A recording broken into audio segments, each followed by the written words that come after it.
भिकाजी रास्ते यांनी हे ढोल्या गणपती जे आहे ते मंदिर बांधलेले आहे। या मंदिराचं वैशिष्ट्य असं आहे की कृष्णा नदीच्या काठावरती हे मंदिर वसलेलं आहे।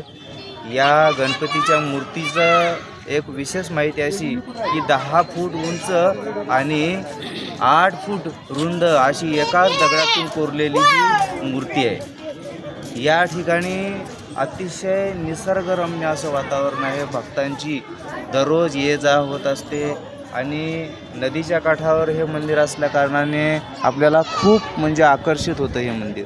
आणि एक म्हणजे फार पुरातन 300 वर्षापूर्वीचा कालावधी लोटलेलं असं हे मंदिर। पाठीमागे तुम्ही बघू शकता की एक सुंदर असं भगवान शंकराची पिंडी स्थापन असणारं एक छान असं मंदिर आहे। आणि जवळच महाबळेश्वर आणि इकडे सज्जनगड इकडे जाणारे जे भक्त आहेत ते या ठिकाणी येतात आणि अतिशय सुंदर परिसराला भेट देऊन या गणपतीचं दर्शन घेतात आणि आपल्या पुढच्या प्रवासाला लागतात।